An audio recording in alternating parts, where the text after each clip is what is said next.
Em 2016, o artista visual Williams Martins, ou Lili Martins, passou alguns dias em minha casa e registramos um bate-papo sobre sua história de vida e suas pesquisas no teatro, na música, na poesia e mais tarde nas artes visuais. Em 2019, defendeu sua tese no doutorado em artes visuais na UFBA. Lili irá agora nos contar sua trajetória de vida. Eu não gosto da ideia de venda, de compra, interpretar esse mundo de um modo mais humano.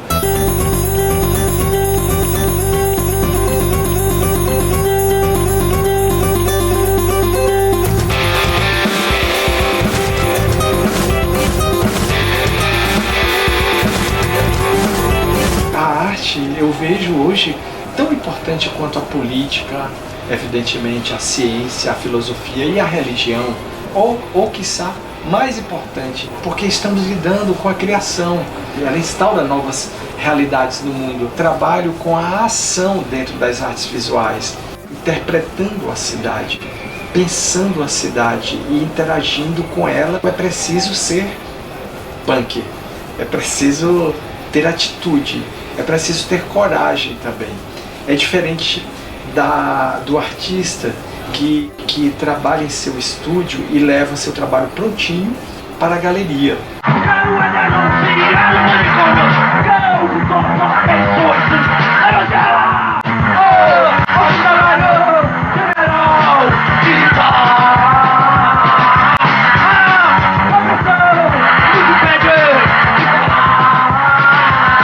Nasci em Teresina, tive uma infância bucólica, me aproximava muito da natureza. Eu sempre gostou de rabiscar, de pintar. A gente chama ele carinhosamente de Lili desde pequeno. E ele revolucionava com a arte dele diferente, com o teatro, com performance.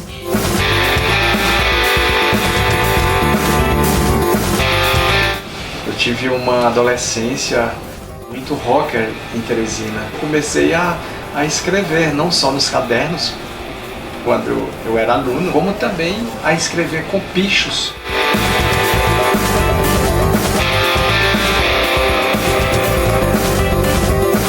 Frases de conotações políticas. Ovo singular, polvo plural. Pão na boca é o que te cura. Desta descoberta de um mundo diferenciado da infância. E hoje eu vejo, como adulto, esses resultados em andamento. Né? É um resultado sempre processual.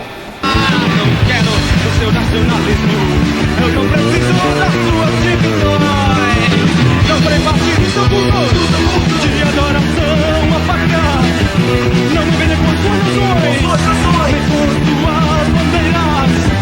Nós daremos lixo dessa história falsa, dessa história falsa. Eu morava em Teresina, morei até os 22 anos, fui passar o carnaval em Salvador. Não saí mais de Salvador, eu tive um contato com o punk rock. Eu comecei a me corresponder com alguns punks de São Paulo e de Minas Gerais. O movimento punk estava surgindo aqui no Brasil, com o Olho Seco, com o Cólera, o Ratos de Porão, Excomungados. Garotos Podres, no período, inclusive, do começo do Fim do Mundo, o festival que teve aqui no Sesc Pompeia, em São Paulo. Eu me reunia na Escola de Comunicação da UFBA e fui conhecendo pessoas incríveis. Eu passava essas informações para essas pessoas. Outros jovens começaram a formar um bar à noite, era uma quantidade imensa. Vinha de todos os lugares da periferia. Escutaremos atravessando as fronteiras.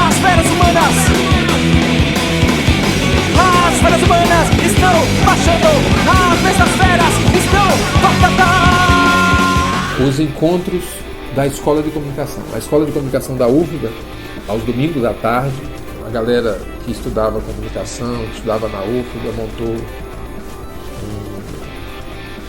uma espécie de bar PABX, né? Fazendo uma analogia, à época, um sistema de telefonia chamado PABX. E ali estava Lili, estava Luiz Antônio, estava Neio, estava todo o dever de classe, Raimundo Brandão, uma galera que era punk. Funcionava, né, na cantina da Faculdade de Comunicação da Universidade Federal da Bahia. A gente não estava muito interessado em reproduzir comportamentos sociais de um discurso dominante de poder. Então o PABX ele tinha audiovisual numa televisão 14 polegadas. E eu montei depois uma banda chamada Jovens Sem Lei, com Neil, e em seguida montei também um fanzine chamado Estado Social do Punk. Certa vez, na rua Bela Vista do Cabral, no bairro de Nazaré, nós marcamos uma reunião numa casa em que morava Lili, Jane e Cabeça de Comprimido. Conversamos sobre, olha, a ideia, as pessoas estão fazendo fanzine, é legal fazer isso, nós precisamos fazer isso. Como será o nome do fanzine? Um dos primeiros nomes que nós pensamos naquela reunião era Não e Não. Nome que já trazia em si a negação, que era a negação ao status quo da época, a sociedade de então, né? E aí de 81, 82, 83, por que a gente não coloca ex-punk?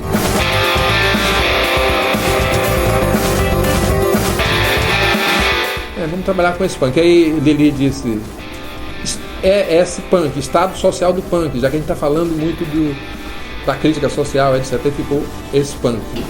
Então eu comecei a me corresponder, tinha uma caixa postal junto com um amigo meu, Edmilson de Sacramento, e a partir daí comecei a me corresponder com várias pessoas.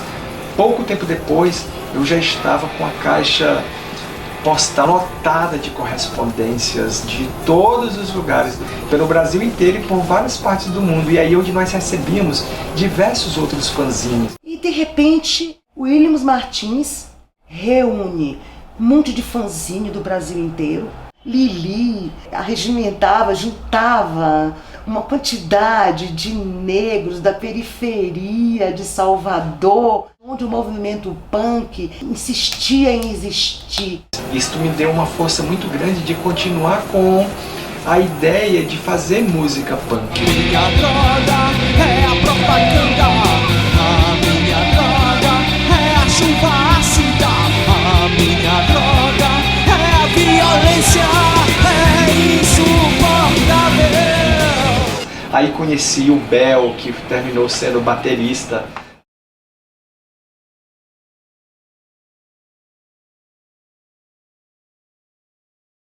Negra, pobre e mulher. A presença de circos, relâmpago e troca de segredos e a Faculdade de Comunicação foram elementos essenciais para me apresentar essa nova história de Salvador. Foi então que eu conheci o Williams Martins, Lili e Ednilson Sacramento.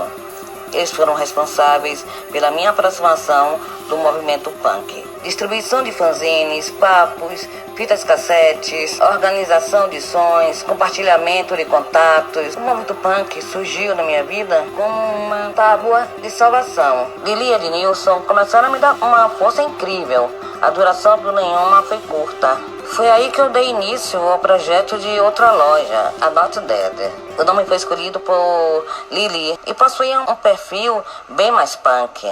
Em termos de política, nós defendíamos o voto nulo.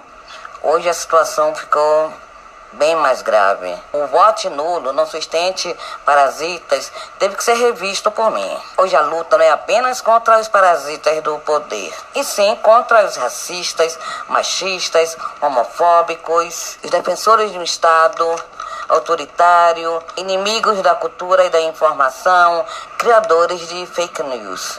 A banda Dever de Classe teve 2 CDs e várias demos. O primeiro foi Desarmar o Mundo para Alimentar os Povos, gravado em 2001.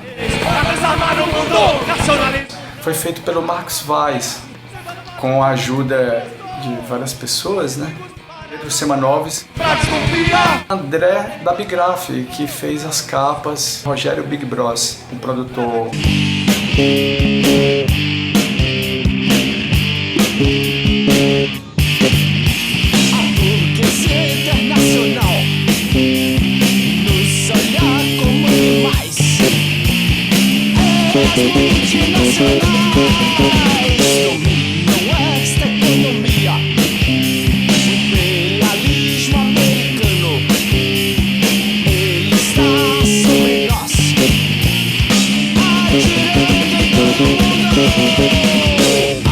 Depois nós lançamos o Urânio Enriquecido, feito no estúdio Em Transe, de Evandro Botti, do Úteros em Fúria.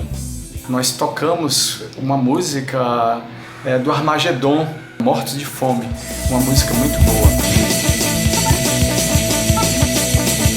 Nós comemos de vez em quando, não sabemos o que é nutrição. Sentimos os ossos colados na pele, pioramos de geração para geração. A gente viajava com toda a Recife, São Paulo, com a mochila nas costas, como se estivesse celebrando a juventude. Enxergamos muito mal, escutamos pouco som. A nossa vida é curta, a morte está por perto.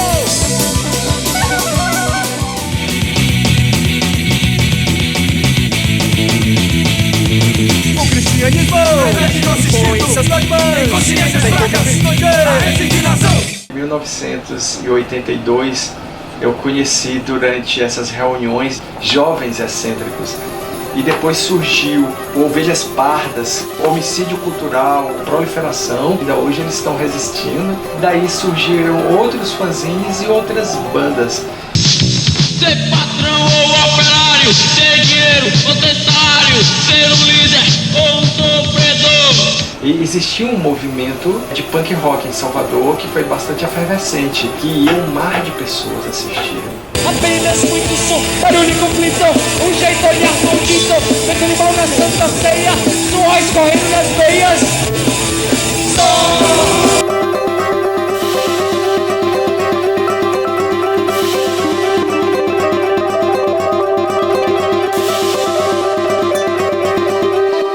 Desarmar o mundo, pra alimentar os povos, acabar país, pra desarmar o mundo, nacionalismo não, pra acabar fronteiras, semana morte de livre trânsito. Inimigos para matar, pra desconfiar, pra enganar. Oh, não!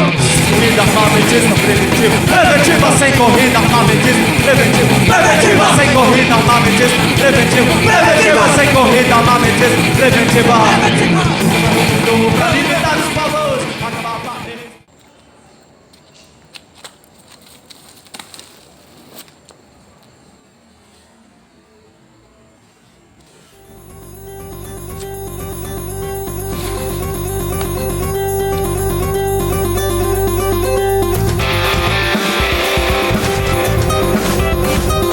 Continuo sendo punk nas artes visuais.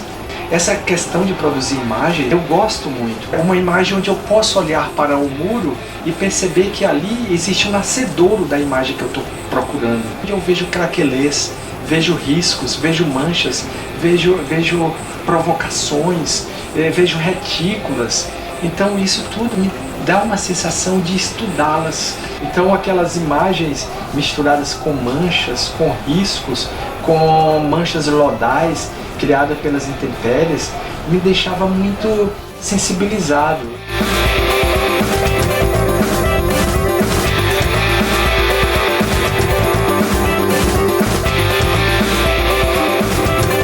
Então eu via que aquilo ali existia uma transautoria do próprio tempo, da natureza, do pichador, do grafite e de alguém que já, por sua vez, já tinha feito antes um trabalho antes da pichação que estava lá incrustado. Eu apenas me apropriei para poder criticar o cotidiano, criticar a sociedade.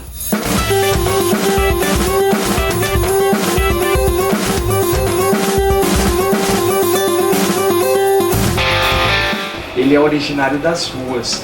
O nascedouro dele é nas ruas, é da paisagem urbana.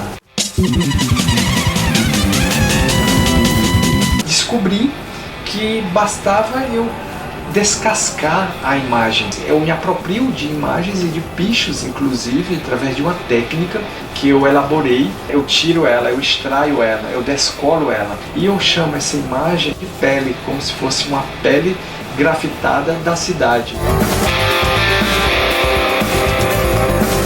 É muito importante você conhecer toda a história da arte. O artista ele tem que também ter seus conceitos próprios. Os grafiteiros ficaram muito chateados quando eu levei a minha apropriação para a galeria.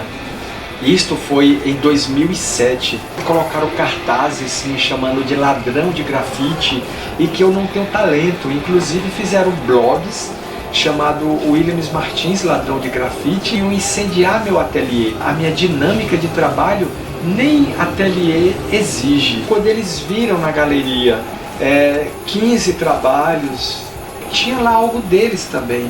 Mas por que também não poderia ter algo deles? Foram tantos cartazes, Williams Martins, ladrão de grafite, que eu terminei tirando 3 e levei para a exposição. Gerou uma outra polêmica.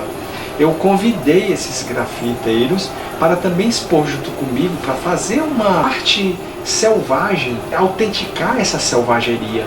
Mas não foi possível, eles não gostaram, não quiseram. Assim como existem os passos dos pichadores, dos grafiteiros, existem também os meus. Hoje já está mais tranquilo, eles deixaram de me perseguir.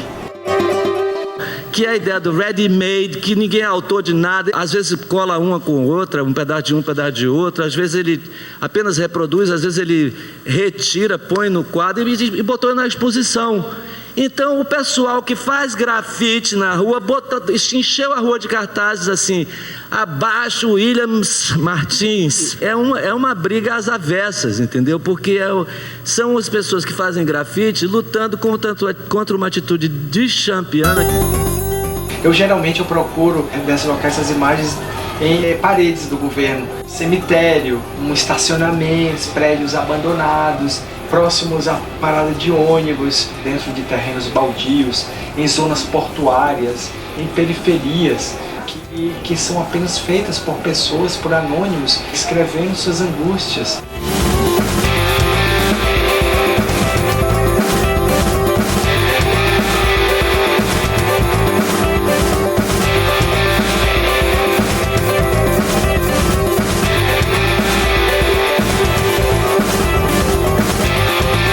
São coisas que eu encontro também, imagens e textos, dizendo que ali tem uma imagem erótica, de cunho violento. Os rostos, vejo corações, vejo mãos, caveiras.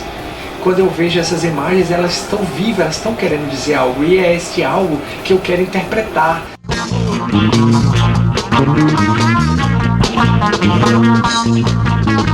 Cheia no meio do meu bolso, no meio do meu pênis, ela parece um rosto, estrangulada, falsinha e tênis.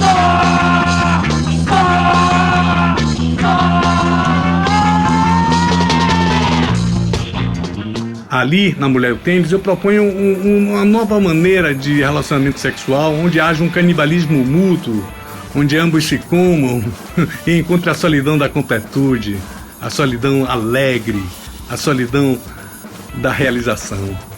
Em todas as cidades eu vejo essas imagens que eu citei. Por que ocorre isso? E eu vejo isso como artes visuais, então eu me aproximo disso e me aproprio. Eu posso fazer esses nexos dentro do meu próprio pensamento plástico.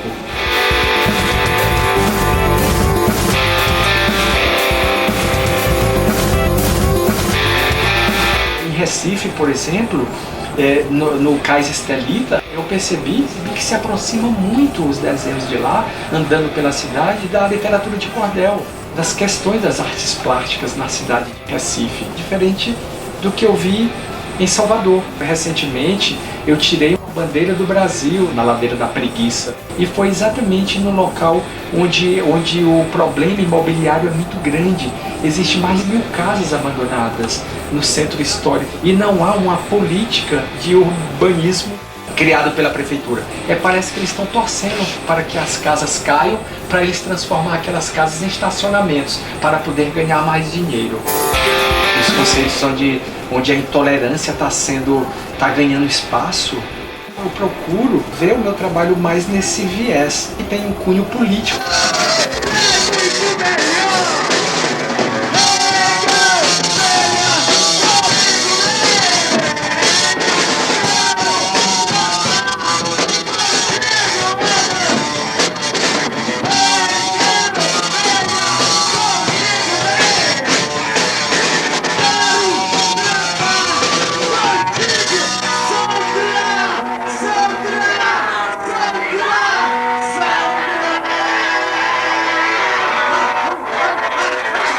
Eu vejo que o meu trabalho não é um trabalho de galeria, não é um trabalho para ser comercializado.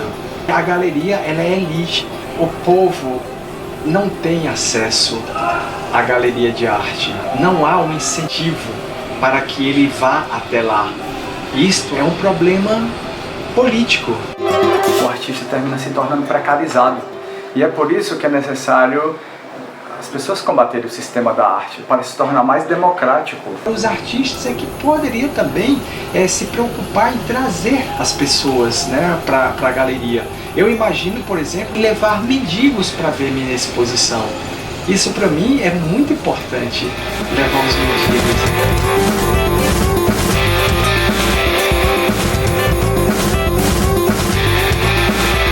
O espaço público é complicado também, né?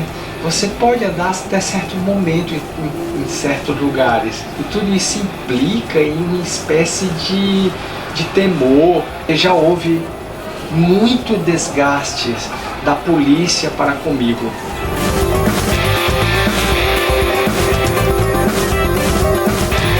Então há um risco. Esse risco pode ter delito ou não. Eles disseram que ali não existe lei para gente que faz trabalho na rua.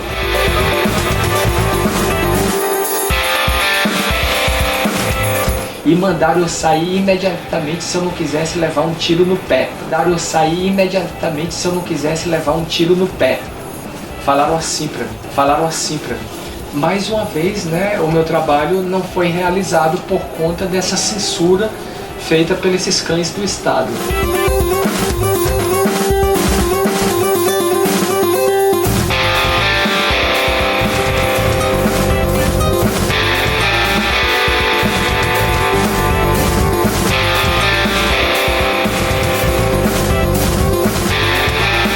Era bem legal, bem punk, uma atitude punk, uma atitude pessoal, uma atitude real, uma atitude viva, uma atitude que está na rua.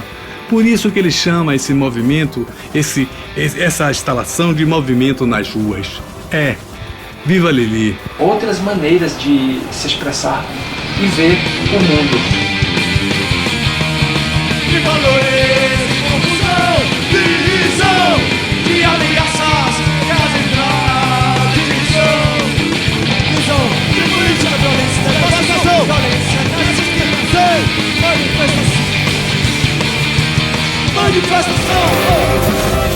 A Bahia me deu um compasso, uma régua para estruturar meu pensamento e minhas práticas artísticas, que é a síntese de muitas coisas que existem na cultura do Brasil. Eu não gosto da ideia de venda, de compra. A arte eu vejo hoje tão importante quanto a política, evidentemente a ciência, a filosofia e a religião, ou quiçá, mais importante, porque estamos lidando com a criação, com a invenção, o criar, o elaborar, deslocar conceitos. A arte ela faz com que você, por questões de minutos, deixe de pensar naquilo que você estava pensando. Ela causa novos estranhamentos, ela instaura novas realidades no mundo. E eu vejo o meu trabalho mais por esse viés. Agora eu não sei porquê. Há uma compra dele em alguns momentos, mas às vezes eu vejo que é necessário também que o artista sobreviva. O artista não pode viver só de vento e de luz.